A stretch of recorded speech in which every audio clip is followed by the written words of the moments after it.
Hey guys, how you doing? Eric of SoCal Cigars here. Well, it's a rainy, kind of muggy day here in sunny Southern California, and it happens to be Thanksgiving. So, hope you guys are going to have a great Thanksgiving. Friends, food, family, a few nice cigars, hopefully too. But that's not what we're going to talk about today. We today are going to talk about the big hot topic that you see about, I get asked about, research is done about. And that is how safe are cigars. And the big topic is usually based on cigars versus cigarettes. What I'm going to do is take it a step further than I've actually seen anyone ever do, and that is talk about other things that are happening too, like vaping and all the different methods of marijuana delivery. So let's get started, shall we? Let's start with cigars. So, what are the pros of cigars? Well, the biggest pro probably is that there's only two ingredients. There's tobacco, and there's some kind of a binder, which is typically like fruit pectin or potato starch or whatever that factory is using to basically finish off your cigar so that it doesn't come unraveled. All these things are natural, so there's really no adverse effects to smoking those things like the potato starch or the fruit pectin. The other kind of plus to cigars is that we don't inhale it. So that's a biggie because if you look at the difference between the absorption of things through your mouth versus your lungs, if your lungs are at like 100% absorption, your mouth is probably about 40% at best. So your lungs are a much better catalyst to get chemistry into your body, and that's not good if it's something bad going into your lungs. So, are there negatives? Well, of course there have to be negatives. We're burning something, and so anything that burns or combusts releases known carcinogens. So basically, whenever you're dealing with something that has burnt, there's cancer-causing agents involved in that. So if we are lighting a cigar and breathing it in, we're breathing in particles that are known to cause cancer. So, I guess the key is, what does the scientific world say about this? What do the studies show? And to my surprise, a huge study that was done recently on cigar smoking and your health is showing that even up to 2 cigars a day, 7 days a week, cigar smoking had a negligible effect on your health, which I was actually surprised. So they're basically, in a nutshell, saying that even if you smoke up to 2 cigars a day, it almost has zero effect on your health. In other words, it doesn't push you out of that category of the average person to get a disease from what you're doing. I was actually surprised. I mean, I host this channel. I've been smoking cigars for a long time. I don't think I've ever smoked 2 cigars a day for any extended period of time. I couldn't imagine doing it all the time. I don't even have time to do that. And I would say that the average cigar smoker is not smoking 2 cigars a day. I mean, most people I know that smoke cigars are smoking maybe 2 a week. So I was surprised to see that they said there was very little problems with your health in smoking cigars. So I guess good news for us. But again, we would be naive to think that bringing in smoke into your mouth and sinuses and getting it secondhand smoke into your lungs, obviously there's some risk. But the good news is it seems as if that the risk is extremely low. If we look at cigarettes, for example, I can't think of too many pros. The real big negatives are the average cigarette contains around 281 different chemicals. From what I've heard, 200 of those can be found in car exhaust. So, and there's also plenty that are known carcinogens by like the FDA or whoever. Things like formaldehyde. When you're smoking cigarettes, you're getting formaldehyde. So there's a lot of bad chemistry involved in cigarettes, man. If you've ever cut open a cigarette and you look at that tobacco, it does not look like tobacco. It looks like little weird strips of brown paper. It's very odd. That is so chemically treated and is so tailored to addict people, and the nicotine levels are very tailored to keep you needing it. It's not great. It's a lot of chemistry. And if you look at it, you're burning it, so you're getting those carcinogens. The other side of it is the average the average cigarette smoker in the U.S. today smokes 14 cigarettes a day, and I would argue that's probably on the low side. Most people I know that don't smoke less than a pack. One of my friends that was in the military said at one time he was smoking 3 packs a day in the military. So I think that their assessment of 14 cigarettes a day is on the low side for most people. And the research shows clear links to emphysema, COPD, respiratory issues, mouth cancer, throat cancer, lung cancer, So, and then if you drink on top of it, they say the combination of smoking cigarettes and drinking shoots the cancer levels through the roof. So, sorry guys, if you smoke cigarettes, you're putting yourself at risk, a known risk, okay? No way around it. Sorry. Didn't mean to be the bearer of bad news, but you probably kind of knew it already.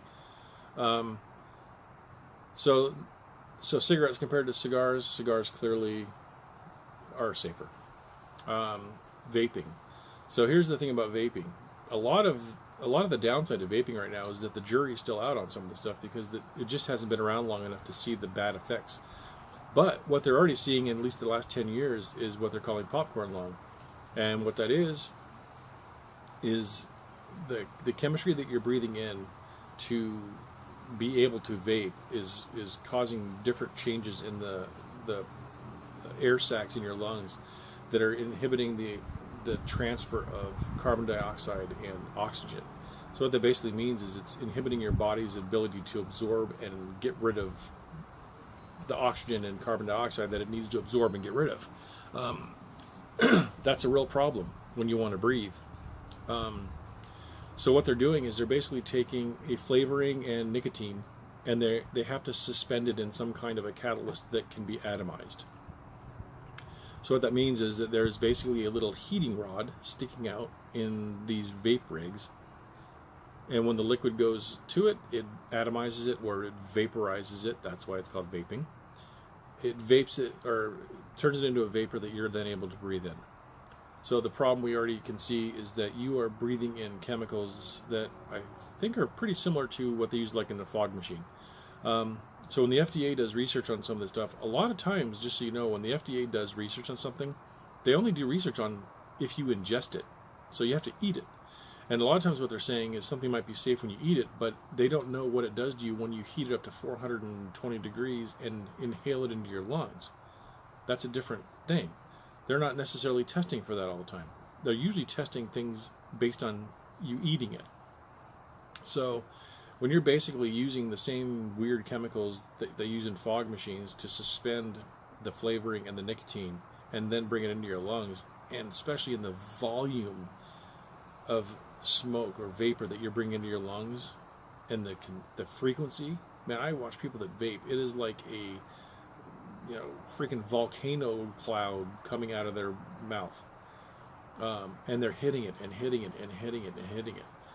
Man, I have a bad feeling that a lot of people that are vaping are going to find that it was not the safe alternative to smoking that they thought it was, and arguably were being sold it was.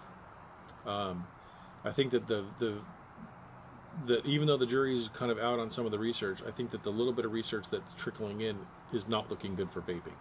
Okay, so I would argue vaping against cigars win. So let's move on to marijuana.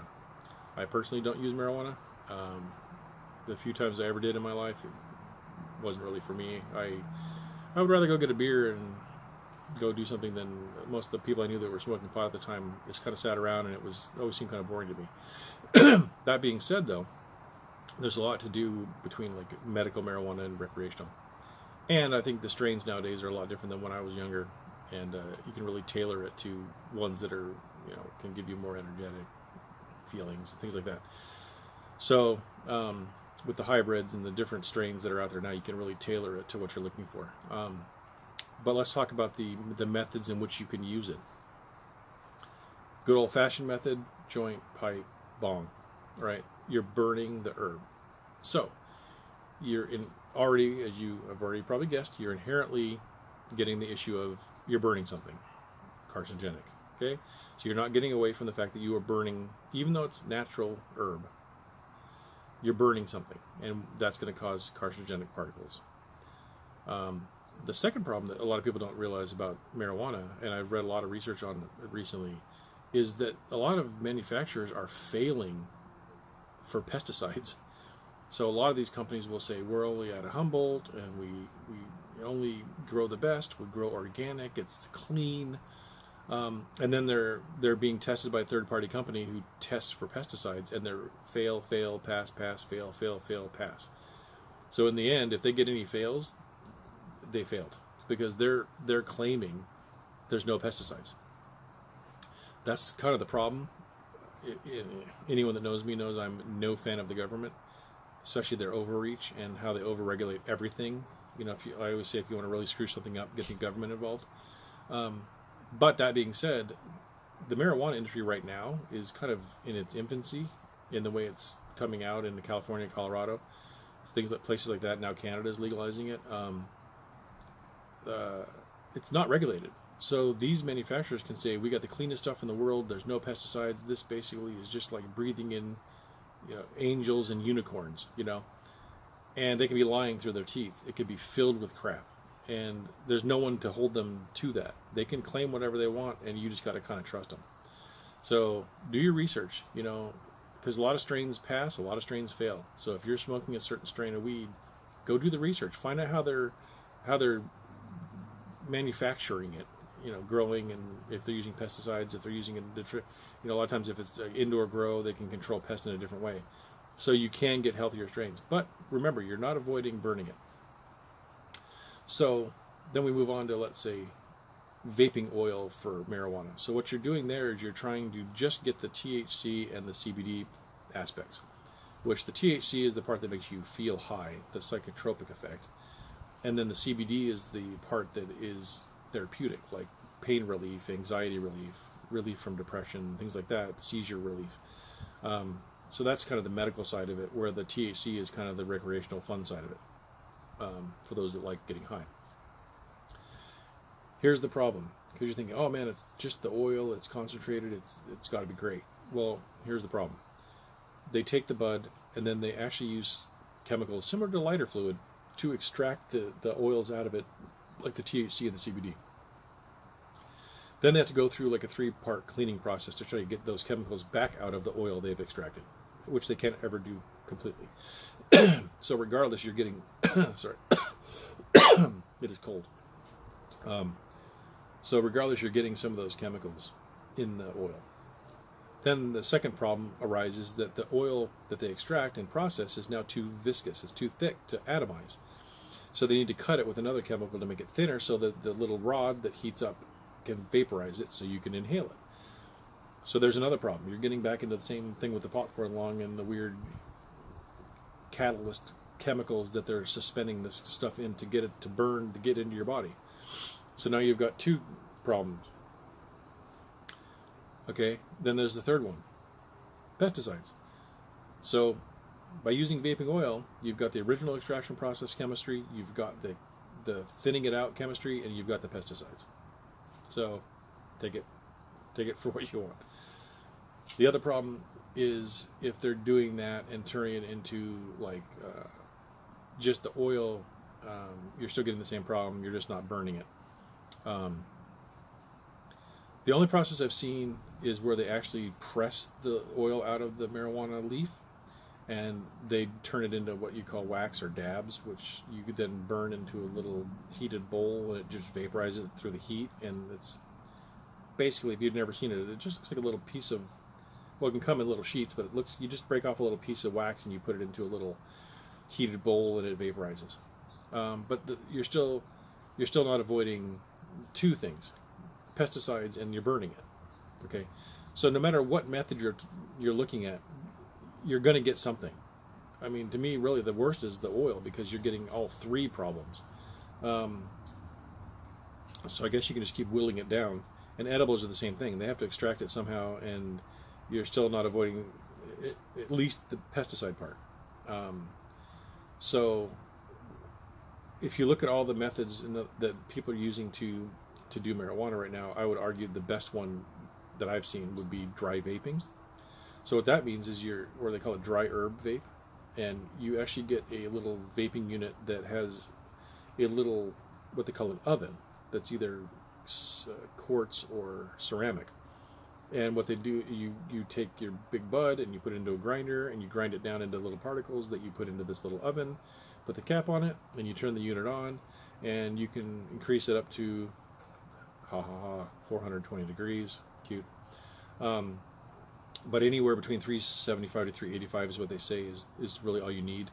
And what this does is it actually just vaporizes the THC and CBD part of the plant, but it doesn't ignite the plant. So you're getting the effects you want, whether it's the head effect or the body effect. You're not burning it, so you're not getting that carcinogenic effect of a burnt product. But you're not avoiding the pesticide part. So I would argue that out of all the methods of marijuana delivery, probably dry vaping is the cleanest and healthiest. And that's being I say that because if you do your research and you actually look at the companies and you look at the third-party companies testing it, if you can find a strain of marijuana that is clean of pesticides because it's passed by a third-party observer, you could dry vape it and really get very little effect of the bad part. So that's probably the best way to go if you're gonna use marijuana is the dry vaping of the herb. But again, to me, if you're looking at cigars versus any of these things, cigars seem to be the safest way to go. But again, we all have to be realistic and use your brain. If you're burning something and you're bringing it into your body, there's an inherent risk. There just is, albeit low, but there is. So I think it's like anything else we do: food, alcohol, cigarettes, pot, whatever you do in life. You've got to balance the risk and reward. You know what I mean? That's what we're all doing all the time. If it's worth it to you to smoke 3 packs a day, and you are aware that down the road you'll probably get some kind of lung cancer or emphysema, smoke it up, man. Have a ball. But as long as you're going into it knowing what you're getting yourself into. So anyway, hopefully this is helpful. I know it's kind of long, but there's just so much data, and I tried to really trim it down as much as I could. So to me, to answer the big question, are cigars safer than cigarettes? Yes. Are cigars safer than vaping? Yes. Are cigars safer than smoking marijuana in whatever method you choose? I would say probably yes. I would say that the cigar and the marijuana are probably the closest to each other in the fact that if you get a pesticide-free strain of marijuana, it's probably about as safe as cigars are. I think if you can avoid the burn method by dry vaping, pretty clean. So anyway, I hope this helped, and I hope it wasn't too long and boring. I know it's a lot of just data, but I get asked it a lot, and I see a lot of videos out there, and like I said, I haven't really seen anyone talk much about vaping and marijuana use. It's usually just cigars versus cigarettes. So anyway, hopefully this has been helpful for you. If nothing, it's food for thought. Just make sure that whatever you decide to do in life, do it with an educated mindset that, hey, I know what I'm getting myself into, and I'm willing to take the risk to do it. So anyway, have a great day. Eric at SoCal Cigars. Please make comments, like, subscribe. You know the drill. Do the normal stuff. Anyway, see you on the next video. Have a great day.